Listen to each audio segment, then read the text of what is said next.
Alors j'ai découvert Shenzhen en Italie, dans les années 2004-2005, l'œuvre de Shenzhen, puisqu'il était déjà décédé à la galerie, et j'étais émerveillé à la fois de découvrir ce lieu unique, et puis ce travail fantastique qui m'a tout touché et plu. Et puis ensuite j'ai retrouvé Shenzhen à Venise, puisque j'ai travaillé pour la Zographie pendant 2 ans. La Biennale de Venise en 2009, cette œuvre-là m'avait beaucoup touché. J'avais cette image de ce globe qui m'a suivi très longtemps pendant toutes les expositions pour lesquelles j'étais commissaire indépendant. Voilà, me voilà quelques années plus tard, je suis directeur de l'Institut Bernard Magrez ici, à Bordeaux, depuis 1 an.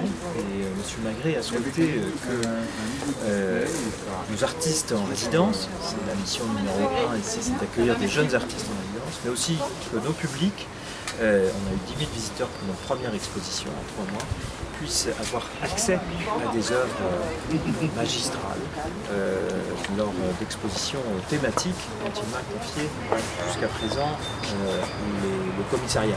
Voilà.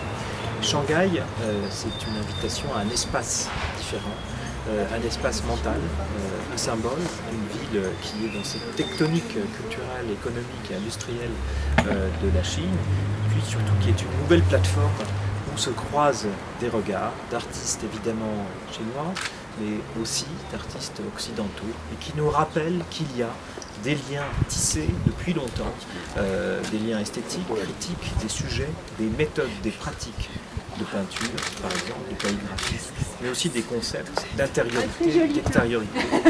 Depuis Matisse jusqu'à Shenzhen, entre les artistes occidentaux et les artistes chinois. Donc Shanghai, cette exposition, c'est à la fois une invitation à Shanghai littérale, avec des images de Shanghai, dont des œuvres, dont une vidéo de Shenzhen, qui fait cette enquête sociologique de Shanghai, qui est en mutation en 96-97. Autour de lui, dans cette galerie, des photographes très connus, J.R., Basilico, Thomas Street, qui ont ce regard sur Shanghai et cette émergence de tours dans un univers horizontal, la verticalité et l'horizontalité.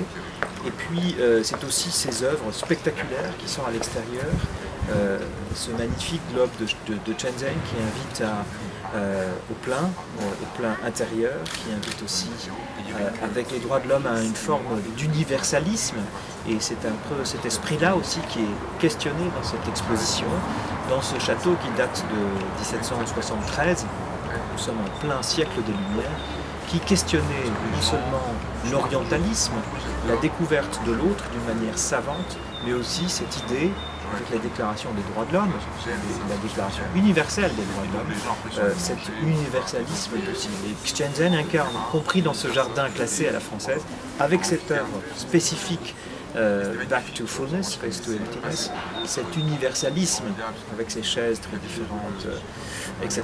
À l'intérieur du château, il y a un parcours qui, je vous disais, commence avec classicisme de Matisse, Michaud, Soulages, Zawuki, qui incarne cet Orient et cet Occident mélangés dans une pratique esthétique et de peinture, et qui se poursuit avec des questionnements plus politiques, avec le tableau d'Obama, peint par Ian Paiming, en face du tableau d'Andy Warhol, magnifique petit bijou qui nous a été prêté de Mao. C'est un peu cette inversion iconique de production d'images qui est racontée également dans cette exposition La tentation de l'Occident.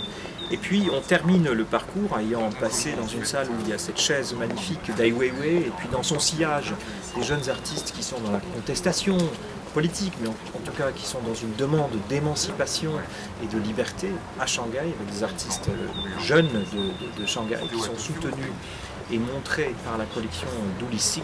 Eh bien, on termine le parcours avec ces chaises, village sans frontières, où on revient sur l'universalisme cher à Shenzhen, qui mettait au cœur des relations entre l'homme, la nature, les objets, l'art, et cette capacité de l'art à transformer ou à guérir simplement la vie avec la terre. Voilà. Merci. Merci beaucoup. Merci.